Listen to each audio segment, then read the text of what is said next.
Welcome to the UCM Interface Bible Study Podcast, isang Bible study podcast by Pinoys for Pinoys. Just friends around the table, conversational, Taglish, expository/inductive study method. Hatid sa inyo ng UCM Interface, ang young adults ministry dito sa Union Church of Manila. Hindi kami experts, most of us are young professionals, but we do try our best to study context and let Scripture speak for itself. Usually we go book by book, pero meron din kaming special study topics. Before we start, thanks for joining us. At kung trip nyo tong ginagawa namin, please subscribe and share to your friends. Alright, introductions first around the table. Hi, I'm Christina. I'm a neurologist. Ako naman si Rainier, Director ng Young Adult Ministry dito sa Union Church of Manila. And I'm Prissy. I just graduated dentistry. This is Gutch. Today we're gonna be discussing Daniel 6. Ito na, di ba? Exciting. The last chapter ng narrative parts. And then from 7 onwards, Apocalyptic literature na tayo. Before we start, ano ba nangyari sa Daniel 5? Sa chapter 5, ito yung handwriting on the wall. Handwriting on the wall. Kumbaga isang mensahe dito yung tinimbang ka, ngunit kulang.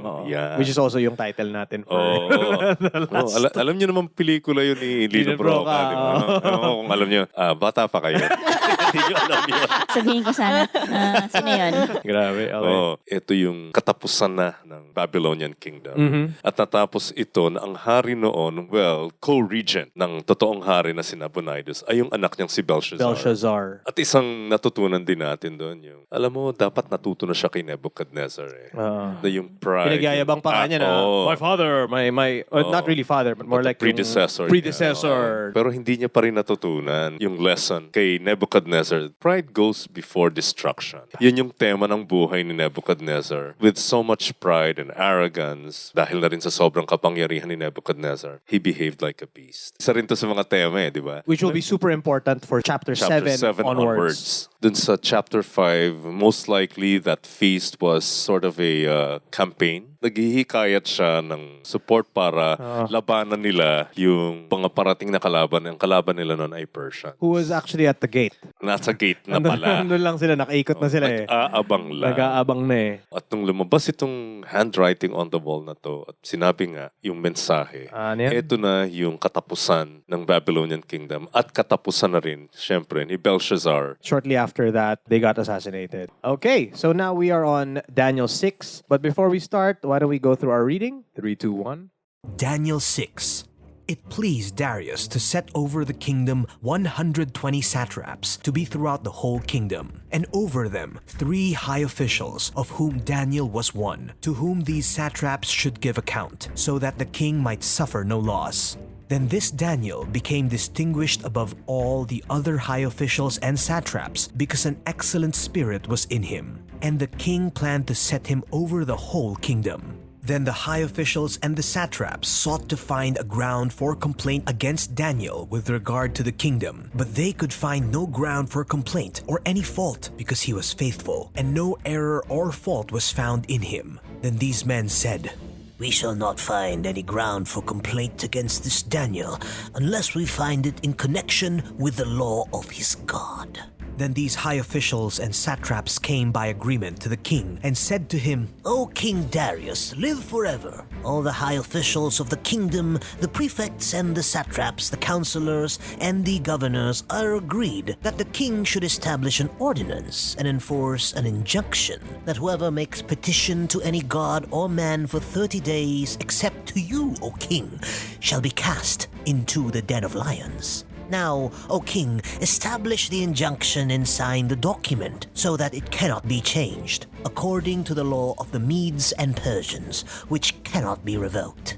Therefore, King Darius signed the document and injunction. When Daniel knew that the document had been signed, he went to his house where he had windows in his upper chamber open toward Jerusalem. He got down on his knees 3 times a day and prayed and gave thanks before his God, as he had done previously. Then these men came by agreement and found Daniel making petition and plea before his God.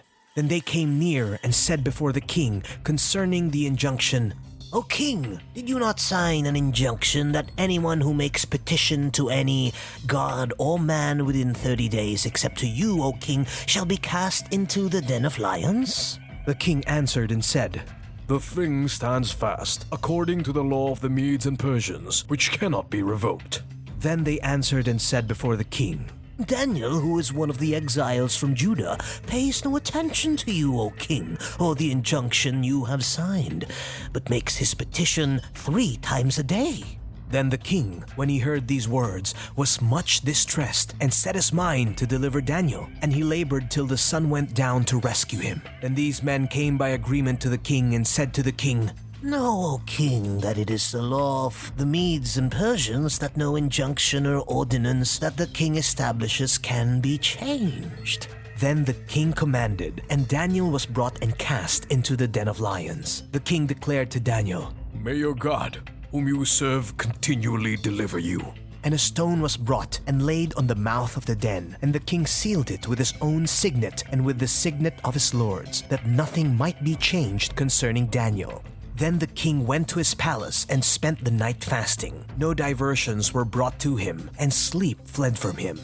Then, at the break of day, the king arose and went in haste to the den of lions. As he came near to the den where Daniel was, he cried out with a tone of anguish. The king declared to Daniel, O Daniel, servant of the living God, has your God whom you serve continually been able to deliver you from the lions? Then Daniel said to the king, O king, live forever. My God sent his angel and shut the lions' mouths, and they have not harmed me, because I was found blameless before him, and also before you, O king. I have done no harm. Then the king was exceedingly glad, and commanded that Daniel be taken up out of the den. So Daniel was taken up out of the den, and no kind of harm was found on him, because he had trusted in his God. And the king commanded, and those men who had maliciously accused Daniel were brought and cast into the den of lions, they, their children, and their wives. And before they reached the bottom of the den, the lions overpowered them and broke all their bones in pieces. Then King Darius wrote to all the peoples, nations, and languages that dwell in all the earth. Peace be multiplied to you. I make a decree that in all my royal dominion, people are to tremble and fear before the God of Daniel. For he is the living God, enduring forever. His kingdom shall never be destroyed, and his dominion shall be to the end. He delivers and rescues. He works signs and wonders in heaven and on earth. He who has saved Daniel from the power of the lions. So this Daniel prospered during the reign of Darius and the reign of Cyrus the Persian.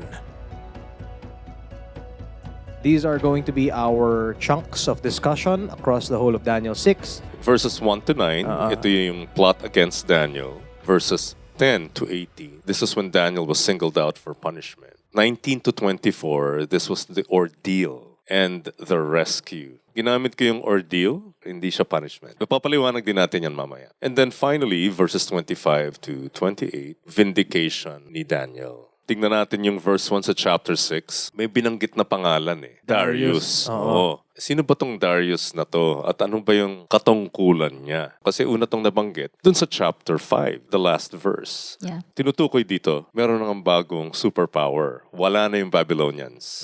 Ito ay panahon na ng Persians and Medes. Pero sino nga ba yung Darius na ito? Mga iba't ibang sources as to who Darius is. One is that Darius was just a title. Tama. It's not a name. It's not a proper name. Wala na ako siya. It's just a title, a throne name. Si Chief. Parang gano'n, no?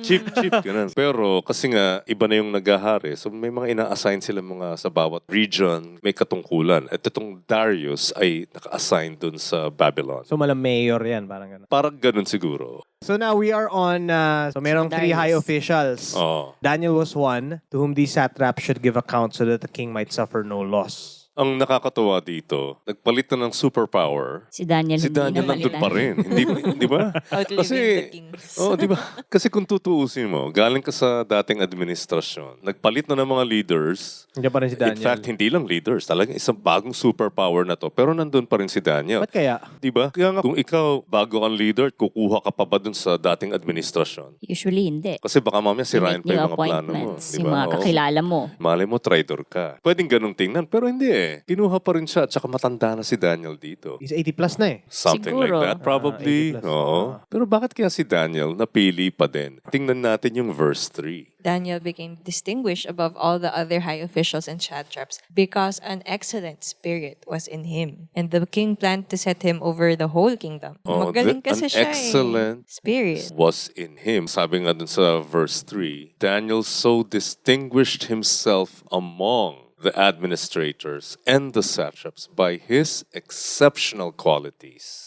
But this was seen. Recognized na. Okay. Plus, pumasok si Darius dyan. I'm sure nakibalita sila sa ano nangyari from the last administration. Right. Oo. Tapos even yung prediction na happened a few hours before the assassination siguro. May reputation na May siya. reputation na reputation na siguro. siya. Yeah. Okay. O, kaya pagpasok pa lang ni Darius, alam na to ng mga tauhan niya na meron daw ditong magaling. To the point na the king actually planned to set him over the whole kingdom. Right. Hanep. Grabe yun, taas nun. Syempre, bagong administrasyon. Meron ka rin sarili mong tauhan. Matutuwa kaya itong mga tauhan mong to kay Daniel? Hindi, inggit sila. May inggit sila. Mapiplease pa sila sa performance ni Daniel. Hindi eh. Marami kasi inggitero eh. Well, tayo, nasa workplace tayo. Alam natin yan. Na marami talaga mga inggitero. And these are fault finders na talagang kahit ano pang ganda ng performance mo, hahanapan ka at hahanapan ng kasiraan. They're also thinking about themselves. Diba? They're also thinking about, paano naman kami? Paano ko aangat? Tsaka teka lang, kami yung kasama mo. Kapwa mo kami Persian o kapwa mo kami Mede, dapat kami rin. Bakit inuna mo pa itong Foreigner. sinakop natin na to? It's also possible na other than yung performance niya, kasi siya yung hindi mahanapan ng corruption eh. Nasisira yung diskarte ng mga corrupt. Right. Oh, mabibisto sila. Dito nga tayo kumikita eh. Kaya nga tayo nasa gobyerno, di ba? Para makapangurakot. Di ba? Ganito yung ugali ng mga taong to. Tapos maglalagay ka dyan ng malinis. Sabi nga dun sa isang commentary na nabasa ko eh, simula pa lang ng chapter na to, may miracle na eh. Government official na hindi corrupt. Oo. Tama. Bihira yun. Itong mga detractors ni Daniel, anong ginawa nila? Ano yung pinropose nila kay Darius? At ano rin yung motibo nila? We shall not find any ground for complaint against this Daniel unless we find it in connection with the law of his God. Dahil wala silang ibang mahanap na butas, alam ko na, kailangan gumawa tayo ng paraan. Kasi masyado siyang devoted sa kanyang Diyos, doon natin siya pwedeng tirahin. Yeah. Diba? They went as a group or meron silang agreement. Anong hiniling nila ngayon kay Darius? Itong phrase, paulit-ulit to sa chapter. They came by agreement. Well, they went as a group. Oh, yeah, they went as a group ano yung pinagkaisahan nila? to bring Daniel down. Paano? Unless we find it in connection with the law of his God. Yung reputation talaga na he's spotless. Pero kung pwede nating gawing religious yung labanan, Doon natin siya pwede masisira. nating masisira. Ang ganda nung reputation ni Daniel dito na wala silang mahanap na butas sa character niya. They just don't agree with his religion, with his worship. Pero other than that, his reputation is stellar. Some of my friends were posting memes like, merong babaeng tumatawa, tapos reaction mo pag yung kaibigan mong masama yung ugali, nag-post ng Bible verse. Hindi na mag-post ng Bible verse yung kaibigan na Christian kuno, pero pag nasa opisina, masamang tao, or okay lang talaga yung gantong reputation na wala silang masabi professionally, socially, and yet they just don't like the God that you worship. Oo. Grabe itong mga lawmakers na to, no? Ano ang inuuna nila sa paggawa nila ng batas? Sarili nila. Sarili nila. Kapakanan ba to ng kingdom, ng mga taong pinagsisilbihan nila? Hindi. Inuuna lagi yung sarili nilang agenda. Even si Darius, I don't think he had a problem with Daniel being a follower of Yahweh. Hindi naman siya Parang- issue eh. You'd see it through the next verses na he actually didn't mind. Especially in declaration niya sa dulo, may your God. Ganyan. Kaya ano nga itong ginawa nilang batas? Verses 6 to 9. So then these high officials and satraps came by agreement to the king and said to him, O King Darius, live forever. All the high officials of the kingdom, the prefects and the satraps, the counselors and the governors are agreed that the king should establish an ordinance and enforce an injunction that whoever makes petition to any god or man for 30 days, except to you, O king, shall be cast into the den of lions. Doon ka lang sasamba Kay Darius. kay Darius. Hindi kanino man. Pero weird. 30 days lang. Bakit kaya hindi sinabi na, Buong taon na. buong taon na kaya, sagarin na natin. No? May time limit pa eh. Hindi ko rin malaman kung anong sagot dito, but I just find it very weird na gagawa ka nilang naman ng edict, pampayabang. Hindi pa sinagad-sagad. Meron lang kasi silang agenda. So pag nagawa na yung agenda, so okay na. Hindi naman talaga nila Pakialam iniisip talaga. na gawin siya forever. Second is, they just wanted to appeal to Darius and siguro yung probability na papayag si Darius, 30 days lang naman. Sige, okay na. Maybe baka masyadong mabigat yan considering na Yan buong pa. kingdom polytheist Like, eh. how So, can you force people na, okay, isang God lang muna for 1 month? ridiculous. Pero ito, okay lang naman na 1 month na since polytheist lahat. Ay, okay. Pero 1 itong month lang naman pala eh. Oh, 1 Dito month. muna tayo kay Darius manalangin. Darius Diba? Appreciation Month tayo. Oo. Kaysa naman going forever, mag-aalsa na yung mga tao kasi, teka lang, devotee kami ni ganito, ni ganyan. Kailan pa namin siya mapasasamba ulit? Magiging monotheist sila pag Oo, hindi naman ganun ang culture nila. So, 30 days, pwede na It's just acceptable. It's long enough para mahuli na nila si Daniel. Yeah. Oo. Yung So yun agenda naman nila. talaga yung... Yun naman yung agenda Yun naman talaga. yung gusto Walang nila eh. pakialam eh. Kumbaga, nagagamit lang dito si Darius. Yes. Di ba? And he doesn't realize it. Hindi niya nare-realize na nagagamit lang siya para lang dun sa agenda ng mga leaders na to. It's very interesting, yung pattern of the rulers. Daniel 1 to 6 is big characters who are rulers. You'd see the different characteristics. You'd have a ruler who's like a super bully, and then you have another ruler na he's on top, but he's actually not on top. Iniikot-ikot na pala siya Right. dito. Ikaw na ngayon dapat pinakamakapangyarihan sa Babylon. You're Darius. You have that title. Pero, hindi ka pala talaga makapangyarihan. Kasi nagagamit ka lang eh. Nauuto ka. Nauuto ka lang. Thinking about that and also about power, no? No, that's the vanity of earthly power. You might have the rank, but are you really in power? No. Parang ganun no? When you are craving power, yung mga ganyang maliliit na mga pangpa-boost ng ego mo, papatulan mo. Na yung pala, hindi na pala ikaw in control. Oo. It's your desires kasi you're a beast. Diba? Yeah. Yun nga yung theme. Kasi nga di ba, all beasts, they are only driven by their instincts and desires. Ganyan sila mag-isip lahat. Ituloy na natin, yung kwento. Ngayon, ano nga ba nangyari dun sa edict na yon? Na-release ba? Yeah. Yung decree? Oo. So pagka hindi nila ginawa, they will be cast into the den of lions. Okay, kailangan malinaw. Ano daw ang parusa? Be thrown into the den of lions. Okay, tatandaan natin yan. Mamaya ipapaliwanag ko rin kung anong kahalagahan nun. Okay. Now in verse 10, nalaman ba ni Daniel kung ano yung decree? Oh, he knew. Kahit nalaman niya kung ano yung decree, Tinuloy pa rin niya Oh, yung dead ginagawa ma. niya. Business as usual. Oo. Ganun ba? Bawal pala. Okay. Sige, let's read that. Hindi siya natinag no? He went to his house where he had his windows in his upper chamber open toward Jerusalem. He got down on his knees 3 times a day and prayed and gave thanks before his God as he had done previously. As he had done previously. Walang Nothing changed. nabago. Business as usual. Hindi naman ito yung parang, magre-rebelde ako. He's just hindi. doing what he's been doing. Consistent lang. Ganda nga nito kasi he could have just said, God, sige, break muna tayo for 1 month. 1 month lang naman Inconvenient kasi. Oo. Diba? Oo. Pero I think it is in these situations, in these little situations, doon lalabas kung sino talaga yung hari sa buhay natin. Right, ano? right. Yeah. Di ba, lagi nating binabalikan yung Romans 13, 1-7 at marami nagsasabi na dapat mag-obey ka lang dun sa governing authorities. Naku, paano to? Si Daniel sumuway. No? Deliberately Oo. against. So, totoo ba na you just blindly follow the governing authorities? Is that how we are supposed to understand that? Well, from Daniel's example, I think he knows who is the one on top, the governing authority above all governing authorities. And he is the one to be followed Right. beyond anyone. Pinakita nga ni Daniel na you don't blindly follow any human leader. Kaya basahin natin yung Acts 5:29. Peter and the apostles answered, "We must obey God rather than men." Ito isang magandang principle na pinakita rin sa atin ni Daniel. Sino pala yung nagsasalita sa Book of Acts? It's Peter and the apostles answered, Peter and the apostles, sinabi nila, "We must obey God." it's imperative that we obey God. Only God is perfect. And therefore, we only have to submit to His authority. Absolutely. Kasi gumagawa ng kung ano-anong kamalian ng tao. Maganda rin minsan, pag-aralan din nga natin yung Romans 13, 1-7. Siguro magkakaroon tayo ng panahon para mapag-aralan yan. Pero gusto ko lang banggitin yan sa ngayon na hindi ito pwedeng Blanket itawag statement. doon. Oo. Maybe in a special episode coming up in the next few weeks. weeks. Right.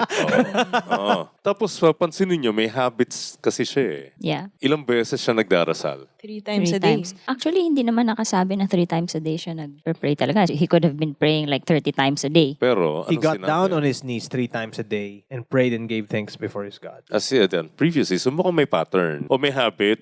Sige, tingnan natin, ano ba kaya ang basihan niya? Ano yung nag-inspire sa kanya na gawin ito? Psalm 55 verse 17. Evening and morning and at noon, I utter my complaint and moan, and he hears my voice. Ito ba dapat tayo din ganun? Is this a command? No. Walang rule na 3 times a day tayo magdasal. In fact, kung magdadasal ka as followers of Christ, as followers of Yahweh, kung magdadasal ka, is that limited to 3 times a day? Throughout the whole day. Oh, kung tutunghayan niyo yung kwento ni Nehemiah, he was talking to the human king and simultaneously, he was also talking to the King of Kings. Ganun siya mag-pray eh. Nakaka-relate tayo dyan eh. Yung para may sasagot tayo, tapos biglang, Lord. in that moment. So this habit was just inspired by this psalm. So siguro nagustuhan niya no, makapag-pray nga ng 3 times a day. Yeah. Pero hindi naman to sinasabi na meron tayong rule na dapat morning, afternoon. Hindi. Wala tayong limit sa pagdarasal kung kailan natin gusto mag-connect. Pero ang interesting, bakit siya nakaharap sa Jerusalem? 1 Kings. Okay. Chapter 8, 35 to 36. This is the prayer of Solomon. When heaven is shut up and there is no rain because they have sinned against you, if they pray toward this place and acknowledge your name and turn from their sin when you afflict them, then hear in heaven and forgive the sin of your servants, your people Israel, when you teach them the good way in which they should walk, and grant rain upon your land, which you have given to your people as an inheritance. Parang may anticipation ng ano to. Deliverance. That God will hear and forgive the sin of their people. When? They will be far from this place. Right. May anticipation eh, na mawawala kayo dito sa lugar na to. And when that happens, you pray Toward Jerusalem. towards Jerusalem. Bakit kaya? Of how Does the God... temple contain God? Well, Hindi that's naman, all. di ba? It's Hindi not. naman eh. Pero Hindi mo nga parang- mako-contain si God kahit saan eh. Pero parang yun yung dwelling place. Kumbaga, ito yung chosen place where His people would come to worship God. Kumbaga, simbolo na sa lugar na to, dito tayo pupunta kung gusto nating sumamba sa Kanya. Pero, nung wala na ang temple, Wala na. Dinala na nga yung mga items oo nga eh. Chapter 1 pa lang eh. Chapter 1 pa lang, natangay na lahat eh. Sinira nga yung temple, giniba yun eh. Pero pag humaharap sila doon, Yung longing to go home. and longing to be To be with God. With to be in God. communion with God. Kasi naka-exile sila eh. naka-exile sila. Kaya doon siya humaharap. Not that he doesn't think that God is not everywhere or, God is not omnipresent. But there's an emotional attachment that Merong God had ganyan eh. given Oo. us. Para yung mga listeners natin, magkaroon sila ng mas malino na understanding dito. Ano kaya magandang analogy na pwede natin gamitin? Pagka nasa ibang bansa, mag-gather kayo for a party and then you'd eat Filipino food. Right. Parang it reminds you of a place that you longed for or a place that you are from. Oo. Parang ganun. May emotional attachment yun eh. Right. I don't know if that's a... Pwede. Oo, Pwede. kasi naalala ko nung tumira ako ng Amerika eh. Maski nga yung mga TV shows, Filipino movies that I don't even care to watch. Panoorin mo. Oh, naku, pumupunta ako dun sa mga Sila Shawi. rental. Yung mga Pinoy stores na meron mga VHS pa nga. O Betamax. Hindi naman. VHS. VHS rentals sa US. So, panoorin ko. Because of that longing to connect to your culture. So, palagay ko, ganito rin yung ginagawa ni Daniel dito. Kaya humaharap siya towards that direction, Jews. Kasi may longing. Longing to be home. Longing to be part of that culture again. Longing to connect to God. Although God is omnipresent, but it has a special meaning for Jews. Tuloy natin to. Anong ginawa nitong mga detractors ni Daniel? Nag-abang. Inaabangan talaga nila eh, no? Minamatsagan ang bawat kilos ni Daniel kasi alam na naman nila yung habits na to ni Daniel, di ba? Ngayon, nung nag-aabang sila na anong ginawa nila? Siyempre, nakita nila si Daniel nagdadasal. Nagdadasal, sabi sa verse 11. But this was a private room. Paano naman nila? Kasi sabi dito, Nakita ba sa bintana? he went home to his upstairs room where the windows open toward Jerusalem. So medyo exposed din siguro. At saka alam mo, kung fault finder ka, gagawa ka ng paraan eh. Naka-CCTV siguro. Oo, kumbaga, no? Lahat yan. Bawat kilos ni Daniel, papansinin na nila. Diba? Tapos paano nila alam na 3 times a day? Nakita nila?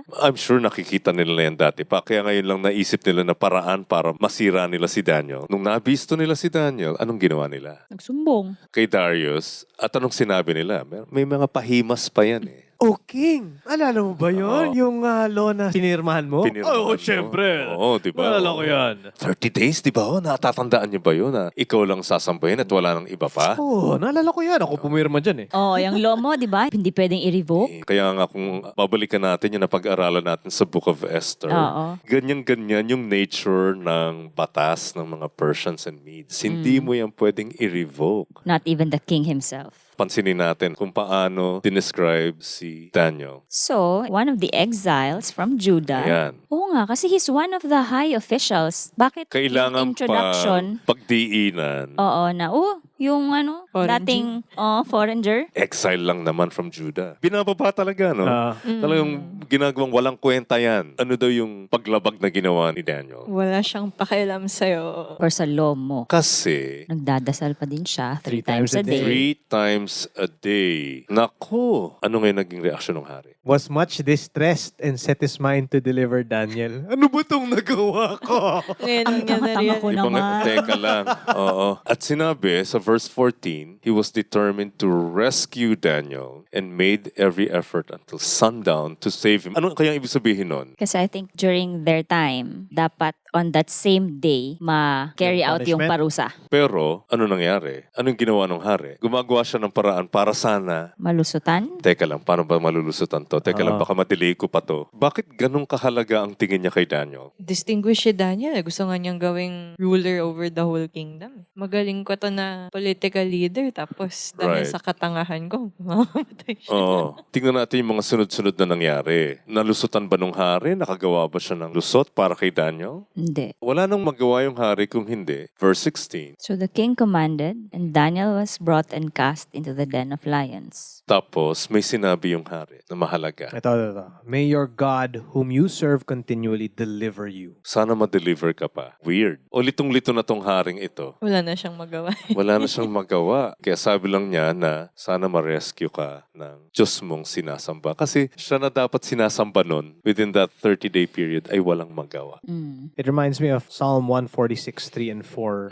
Put not your trust in princes, in a son of man, in whom there is no salvation. Ang ganda lang ng power play dito na si Nebuchadnezzar, Babylon was like the big bad. And then, nung lumipas na sila, it's like, yay! Tapos na ba ang problema natin? Nope! May problema pa rin. Oo. Diba? Oo. Ito pa rin. Ito na nga, the king is actually in favor of Daniel, and still, Daniel still has problems like this. And it's like, earthly power we can't really trust. One resolution to one earthly problem is not a permanent solution. Yeah. I think this story has a parallel. Yung kwento rin kay Esther na hindi alam nung hari that he signed an edict that would actually Endanger endanger his queen. queen, his wife.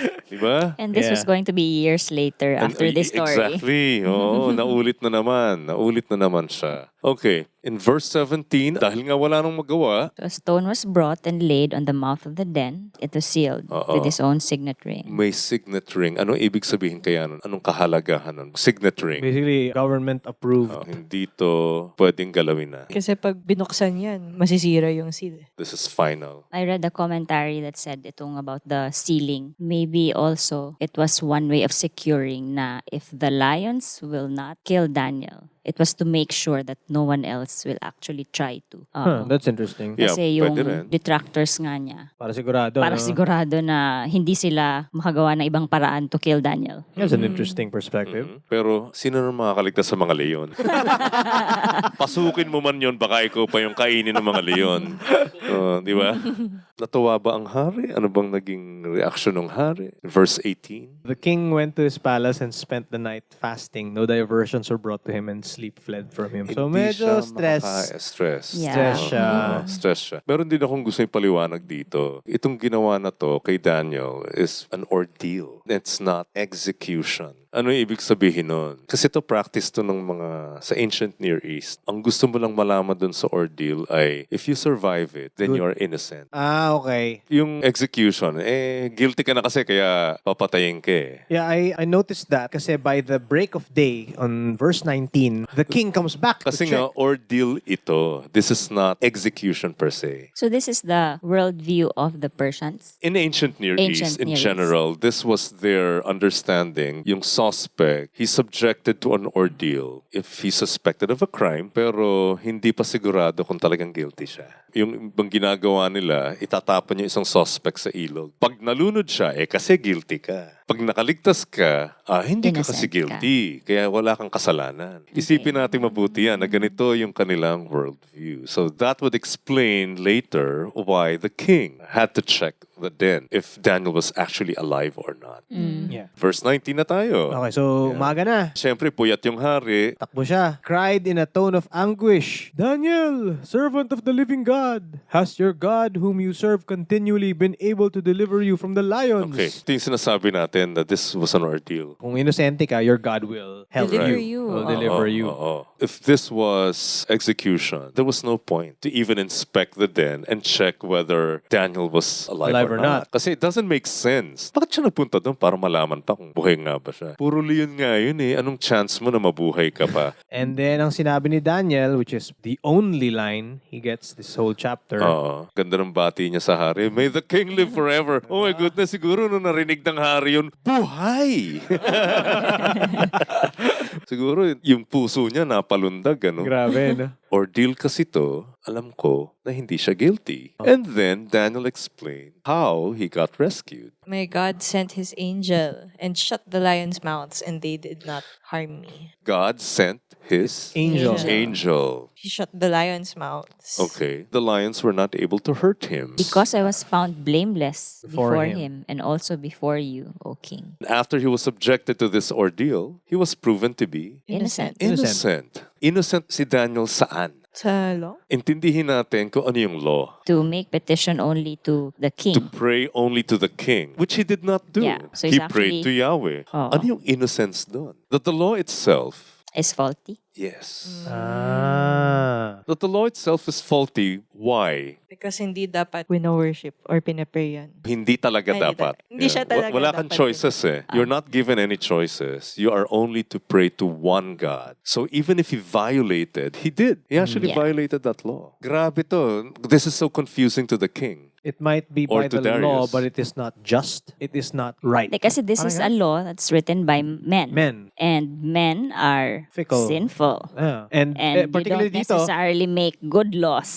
they have their own agenda as to why they want that law there. Summarily, this law was said to be wrong to begin with. Yeah. It's corrupt, it's immoral, it's ungodly. And so, for Daniel to violate, so to speak, that law, hindi siya violation. It's confronting that evil law. And God proved to everyone that what Daniel did was not wrong. Hindi pa rin nagets ni Darius. The king was exceedingly glad and commanded that Daniel be taken out of the den. Buhay kasi si Daniel. Yun lang ang mahalaga sa kanya. Hindi pa rin naman niya talaga naiintindihan. Again, being polytheistic, hindi pa rin niya naiintindihan hanggang sa puntong yon that there should only be one God na dapat sambahin ng lahat. Ito pang magandang description dun sa verse 23. Nung inilabas na si Daniel, No kind of harm was found on him. ni Galos wala eh.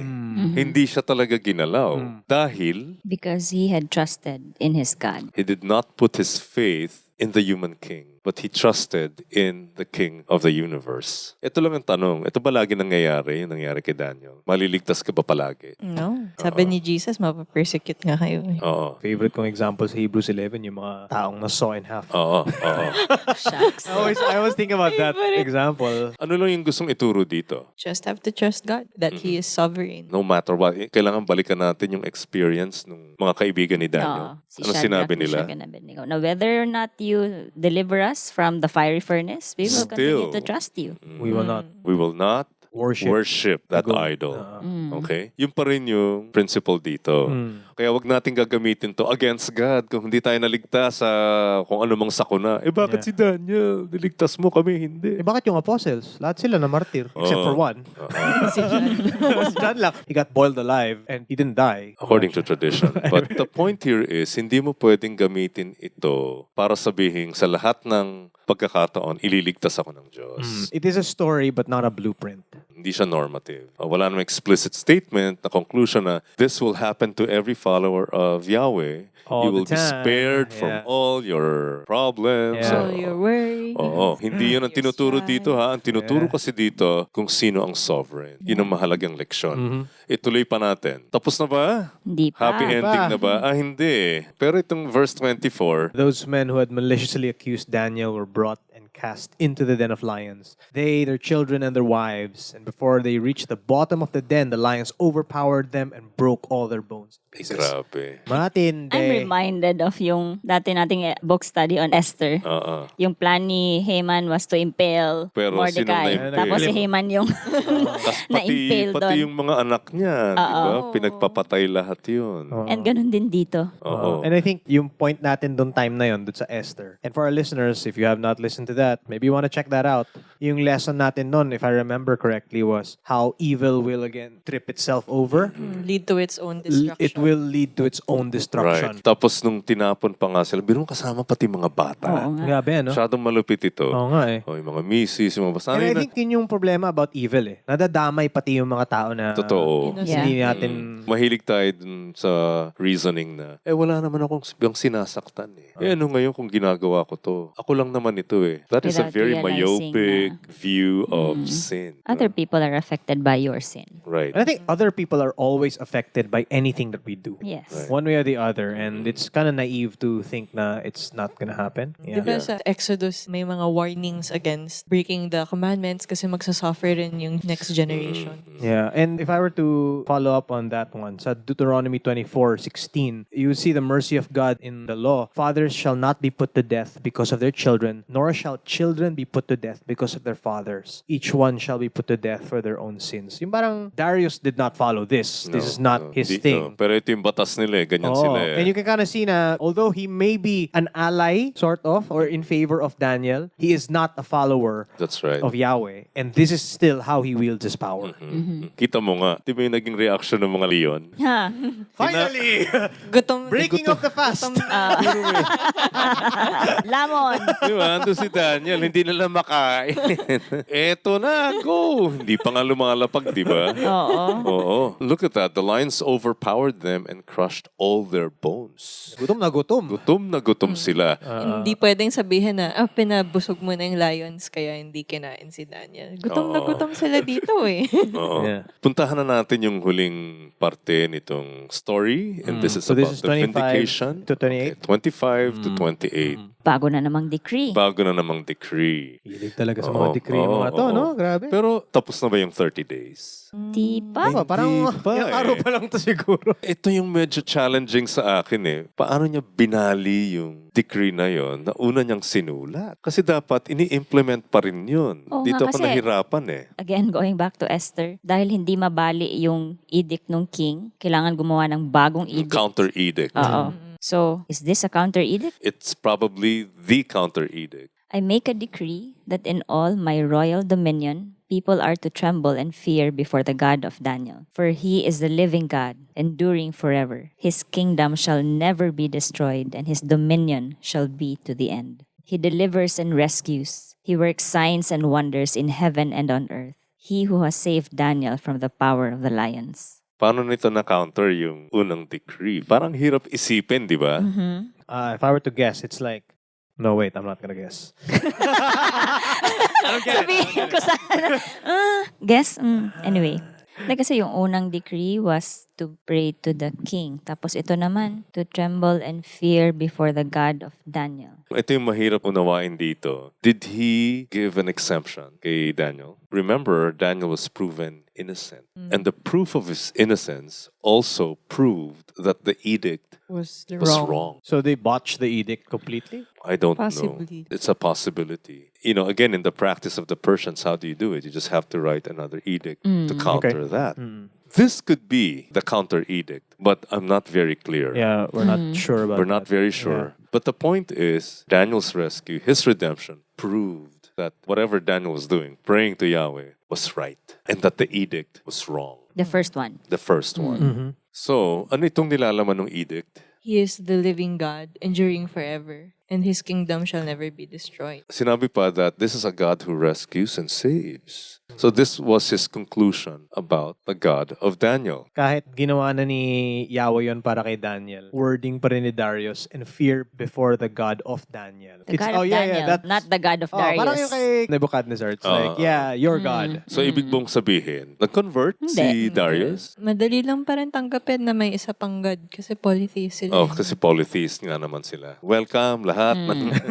Oh. Galing, bigyan ng jacket. Sige, di ba? O, pwede na yan. Okay ang Diyos na yan. Basta respetuhin niyo yan, ha? So ngayon, paano na-vindicate ng Panginoon si Daniel? Because he continued to pray to God despite the edict. After everything that's happened, it was still proven even to himself na I did the right thing. It was right of me to continue to trust God, even if it seems na sobrang bleak na nung aking future. When I was studying this actually, na what if I was the one there? Would people say the same things about me? Oh, she's faithful in everything she does. Would I have had integrity if I was the one there? Tsaka it's admirable na kahit alam niyang 1 month lang yung decree, hindi niya talaga kinompromise pa rin. Hindi niya tiniis na lang, ano? Yun nga, na it's really in these little inconveniences doon natin makikita na si Lord ba talaga is Lord of our lives. Right. You know, for someone in exile, lumayo ka na dun sa bansa mo at lahat na ng symbols ng religion, ng iyong identity, culture mo, tinanggal na lahat. Sa tinagal-tagal ni Daniel dun sa Babylon, hindi pa rin nabura yung identity niya kay Yahweh. Kahit anong mangyari, hindi ito mawawala sa kanya. Kaya yung loyalty niya kay Yahweh, solid. At naintindihan niya, kasi nga dito sa kwento ng Daniel, especially here in chapter 6, you see overlapping kingdoms.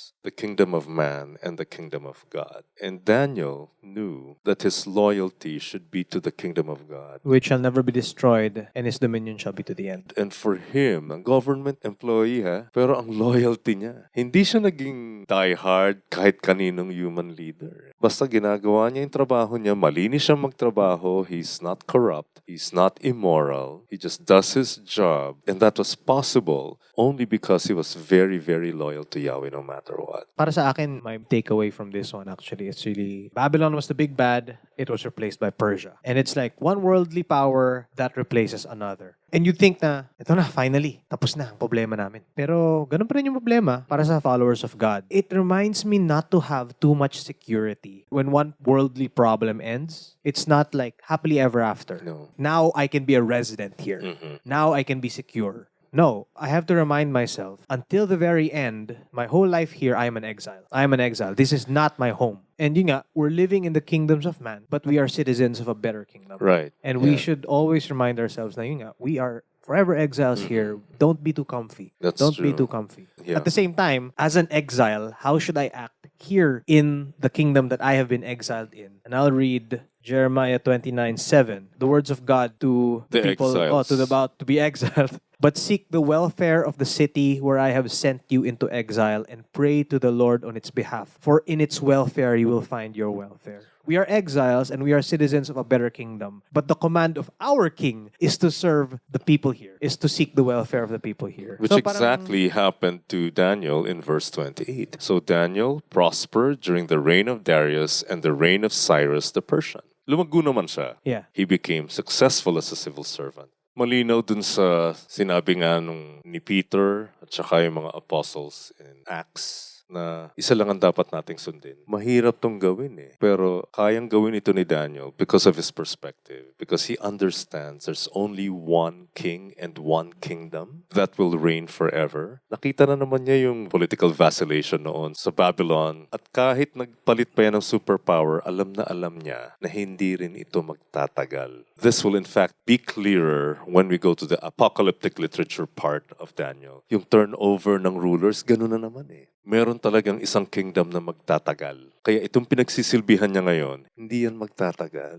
At isang maganda ring example ni Daniel sa atin, that he is an evangelist. Lahat ng pagkakataong ginagawa niya to proclaim who God is. Yeah. He gets the story out. Yeah. The story about God. Kailangan marinig ninyo. And always pointing to who is Always responsible pointing for to this. Yahweh. Always Yeah. pointing to Him. Yun ang maganda dun eh. Pero alam mo, hindi natin kayang gawin yun kung hindi natin personal na kilala ang Diyos. Mag-iimbento ka lang. Hindi ka magkakaroon ng ganitong kalalim na conviction na kahit itapon ako sa mga leon, hindi ako matatakot. Mawala man ako, kainin man ako o hindi. Ang importante, na proclaim ko sa inyo kung sino talaga ang Diyos. He's an evangelist. Sana ganito tayo, no, na sa lahat ng ginagawa natin, we always proclaim God, who He is. His faith is very public. So that is Daniel 6, and that is the end of the narrative part. Stay tuned for our next episodes on the apocalyptic literature ng 7 to 12. Medyo matindi, medyo rock and roll yung part na to. In the meantime, if you got something out of this, we'd love to hear from you. Please email us at ucminterface@gmail.com. Thank you very much. Don't forget to subscribe, and see you soon on the next episode. See ya! All right. Bye-bye. God